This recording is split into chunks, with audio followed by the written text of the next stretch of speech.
பிரதீப்கிட்ட போயிட்டு வந்துடலாம். ஒரு கட்சிக்கான வியூகங்களை வகுக்கக்கூடிய எல்லா உரிமையும் அந்த கட்சியினுடைய தலைவருக்கு இருக்குது அப்படின்னாலும், எதிரில் இருக்கக்கூடிய கட்சி தலைவர்களுக்கெல்லாம் இந்த வியூகம் தெரியாது அப்படின்னு நினைக்கிறதும் ஒரு குறைச்சி மதிப்பிட்டதா இடாதா அப்படிங்கிற ஒரு கேள்வி முதன்மையாக இருக்குது. ஏன்னா மற்றும் பலர் அப்படின்னு சொல்கிறதுல தொடங்கி இன்றைக்கி அவங்க வைக்கக்கூடிய விமர்சனங்கள் இருக்குல்ல, நாங்கள் களத்தில் நிற்கிறோம், இவர் என்ன செய்கிறாரு, நம்பிக்கை இல்லை, இப்போ ஆபத்தானவராக தெரிகிறாருன்னு மணிகண்டன் சொல்கிறார்.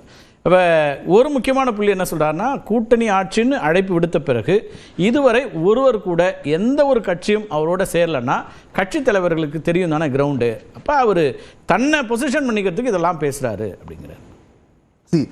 வியூகம் எல்லா கட்சிக்கும் இருக்குமானா கண்டிப்பாக ஒரு வியூக அமைப்பாளர் இருப்பார், அது ஒரு கம்பெனி கூட செயல்படலாம், இட் இஸ் ஆல் ஃபைன். ஆனால் யார் பின்னாடி இருக்காங்கன்றத வச்சுட்டு மட்டும் ஒரு கட்சியோட வெற்றி நம்ம கண்டிப்பாக முடிவு பண்ண முடியாது.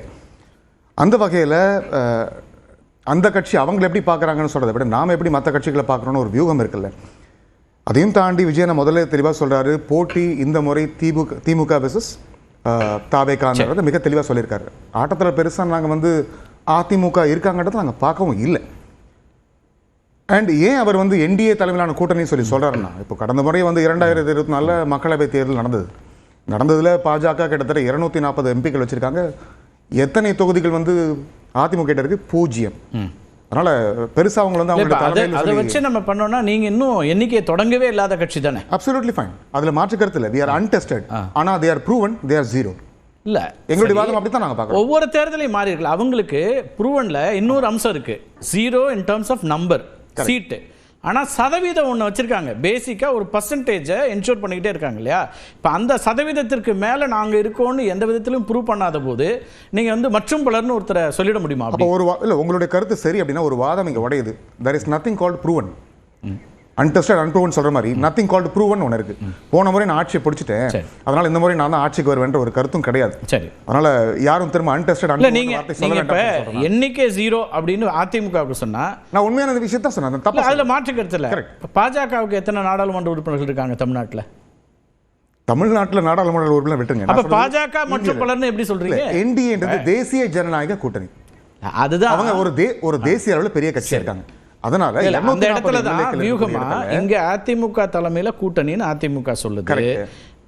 திமுக இவங்களை பாஜக தலைமையிலான தேசிய ஜனநாயக கூட்டணி பாஜக தலைமைன்னு சொல்றாங்க. அதே குரலை விஜயும் எதிரொலிக்கிறார் அந்த இடத்துல. அதிமுகவை குறைச்சி மதிப்பிடுறீங்களா?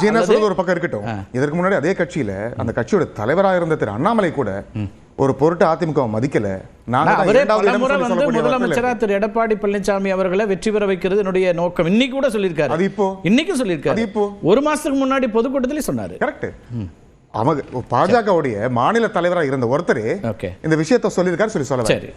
அண்ட் அதெல்லாம் தாண்டி என்ன சொல்லியிருக்காருன்னா, 1977 விஜயன் சொன்ன டிரான்ஸ்கிரிப்ஷனோட சுருக்கம் 77ல் அவர் முதலமைச்சர் வந்ததுக்கு பிறகு முதல் முறையா அவர் ஒரு பேட்டி கொடுக்கிறாரு. ஒரு பேசும்போது என்ன சொல்றாரு, அண்ணா உட்கார்ந்த இடத்துல இப்படிப்பட்ட ஆட்கள்லாம் உட்கார்ந்துருக்காருன்னு நான் கண்ணீர் விட்டு அழுதேன் அப்படின்னாரு. அதே நிலைமை அதற்காக தான் அதிமுக ஸ்டார்ட் பண்ணப்படும் சொல்லி சொன்னார். Vijayan almost taking the same stands. 2017 2021 இப்படிப்பட்ட தலைவர்கள் இருக்காங்கன்ற ஒரு வருத்தமும். இது எப்ப வருது அவருக்கு இந்த வருத்தம்? புரியல. விஜய் அவர்களுக்கு இந்த வருத்தம் எப்ப வருது? வருத்தம் ரொம்ப நாளா இருக்கு. ஆனா ரொம்ப நாளா எப்பல இருந்து இருக்கு? 2017 அதிமுக நீங்க மீன் பண்றது திரு எடப்பாடி பழனிசாமி அவர்கள் தலைமையில் இருந்த ஆட்சி, 2021 திரு மு க ஸ்டாலின் அவர்கள் தலைமையில் இருக்கக்கூடிய ஆட்சி. இப்போ இவருக்கு இந்த வருத்தம் எப்பலேருந்து வருது சார்? வருத்தம் ரொம்ப நாளாக இருக்கு. ரொம்ப நாளானா அதுக்கு ஏதாவது கால அளவு இருக்கான்னு கேட்குறேன். கால அளவுனா கிட்டத்தட்ட ஒரு 7-8 ஆண்டுகள் முன்னாடியே ஒரு தனியார் தொலைக்காட்சி, தேசிய தொலைக்காட்சி சொல்லும் போதே அவர் சொல்லியிருக்காரு, yes I want to get into politics but I am waiting for the right time. அது வேற. ஆனா இவங்க இப்படி இருக்காங்க, அதாவது என்னன்னா அண்ணா அவர்கள் அமர்ந்த இடத்துல இவங்கெல்லாம் இருக்காங்களே அப்படின்னு நினைக்கக்கூடிய எண்ணம் எனக்கு வந்துச்சுன்னு சொல்றாரு. அதுக்கு பிறகுதான் திரு எடப்பாடி பழனிசாமி அவர்களை சந்திச்சதா எனக்கு நினைவு. எடப்பாடி பழனிசாமி முதலமைச்சராக இருந்தபோது இவர் போய் சந்திச்சாரா இல்லையா? இல்ல சந்திச்சார் அப்படின்னா அதுக்காக கூட்டணிக்காக அவ்வளவு வாழ்த்து கூட்டணிக்கு இல்ல சார். இல்ல அதாவது அண்ணா அவர்கள் உட்கார்ந்த இடத்துல இப்படி ஒருத்தர் உட்கார்ந்து இருக்கிறாருன்னு வருத்தப்படக்கூடிய ஒரு இடத்துல இருந்து அப்படிப்பட்ட ஒருத்தரை ஏன் போய் பார்த்தாரு sir? Protocol is different from something. நம்ம மனசுல என்ன நினைக்கிறோமோ அது வேற, இது வேற. உதாரணத்துக்கு சந்தித்ததனுடைய நோக்கம், திமுக ஒரு தேவை இருந்து போய் பார்த்தாரா இல்லையா? அவருடைய திரைப்படத்துக்காக போய் பார்த்தாரா இல்லையா? திமுக சொல்லலாம் கவர்னர் வேண்டான்னு சொல்லிட்டு அதுக்காக கவர்னர் தமிழ்நாட்டில் இல்லைன்னு திமுகவால் சட்டம் இயற்ற முடியுமா? சரி, அதே மனநிலை தான் இதுவும். நீங்களும் தான் ஆளுநர் வேணான்னு சொல்றீங்க. இல்ல 100% அப்புறம் ஆளுநரை போய் பார்த்தீங்க. ஆளுங்கட்சியில் இருக்கிற ஒருத்தர் செய்ய முடியாத விஷயத்தை நான் சொல்றேன். சரி, நமக்கு முன்னாடி இருக்காங்க தமிழக மக்கள். என்னோட கேள்வி புரோட்டோகாலை பத்தியே இல்ல பிரதீப் அவர்களே. இது அவர் இப்படி ஒரு மதிப்பே இல்லாத ஒரு தலைவர் நீங்க வச்சிருக்கீங்கன்னா கண்டிப்பா அப்ப போய் அவரை போய் பார்க்க வேண்டிய அவசியம் இருக்கு. திரு பாலச்சந்திரன் குறுக்கிடுவோம். திரு பாலச்சந்திரன். எஸ், சுருக்கமா 2 விஷயம் சொல்றேன். அதிமுக அவர் மிஸ்ஹேண்டில் பண்ணாங்க.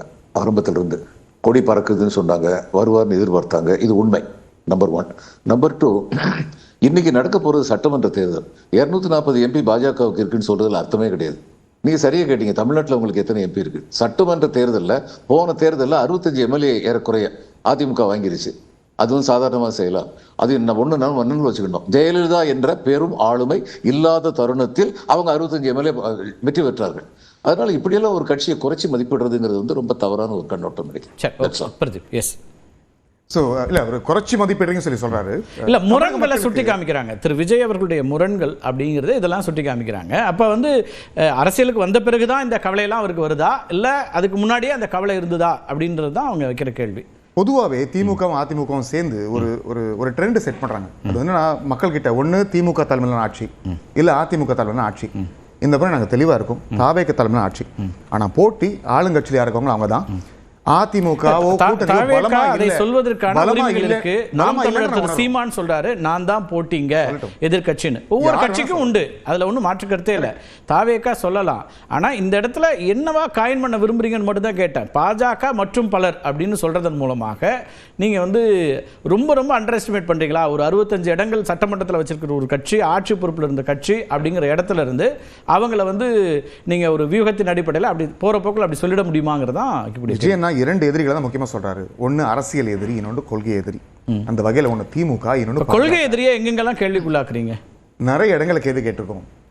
நான் தரவுகளோட உங்களுக்கு சொல்லணுமா இல்லை நான் சொல்லணும்? நான் சொல்றேன், ஒன்றும் பிரச்சனை கிடையாது. நிறைய இடங்களை எங்கெல்லாம் கேட்கணும் உங்களாம் கேட்டிருக்கோம். மும்மொழி கொள்கை வரும்போது கேட்டிருக்கோம், வக்ஃப் திருத்த மசோதா வரும்போது கேட்டிருக்கோம். அதே மாதிரி ஒரு நிதிநிலை அறிக்கை வருது சார். கரெக்ட்.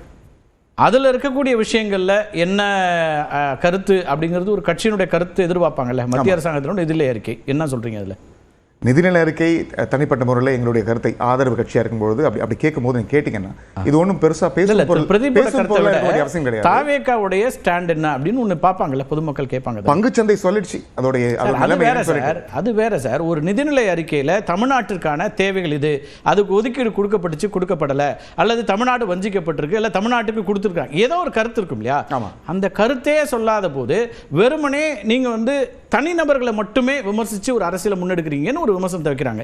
இஷ்யூஸை பேச மாட்டேங்கிறாங்க. மக்கள் பிரச்சனைகள் இதெல்லாம் இருக்குன்னா இதை சொல்லணும்ல அப்படின்னு கேட்குறாங்க. சார், இஷ்யூஸ் பேசாம கிடையாது. இது உதாரணத்துக்கு பட்ஜெட் பத்தி ஒரு வார்த்தை சொல்லலை அப்படின்னா இனி சொல்லவே போவதில்லைன்னு கிடையாது. அறிக்கைகள் சில சமயம் வரதுக்கு காலதாமதமாகலாம், பட் அது சரியான தகவல்கள் நிச்சயம் வரும் அப்படின்ற ஒரு எதிர்பார்ப்பு இருக்கு. ஏன் இன்னைக்கு நைட்டே கூட வரலாம், நாளைக்கு காலையில் கூட வரலாம். அதனால வரவே வராது.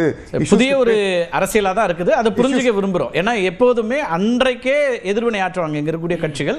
அதில் எது நிலைப்பாடுன்னு, அது சரி தப்பு என்ன வேணா இருக்கலாம். ஆனால் வாய்ப்புகளை தாவேக்கா இந்த இடத்துல இப்போ ஒருவேளை நீங்கள் பாஜகவை கொள்கை எதிரின்னு சொல்கிறீங்க, பாஜக தமிழ்நாட்டை வஞ்சிக்கிறது, நிதி ஒதுக்கல அப்படின்னு திமுக சொல்லுதுன்னா தாவேக்காட்டு அங்கே என்ன இருக்குது அப்படின்னு ஒரு கேள்வி இருக்குது. அதிமுக அதை வரவேற்கிறாங்க, அவங்க கூட்டணி கட்சின்னு இருக்கலாம். இப்போ ஒரு முக்கியமான விஷயங்களில், ஏன்னா நேற்றுக்கு இது வருது ஒரு மாநாடு, உங்களுடைய 3வது ஆண்டு அப்படிங்கும் போது இந்த மாதிரி விஷயங்கள் எதிர்பார்ப்பாங்க இல்லையா? அது வரலங்க போது தான் கேள்வி எழுப்புறாங்க. நான் முதல் கட்ட எடுத்துக்கிறேன்.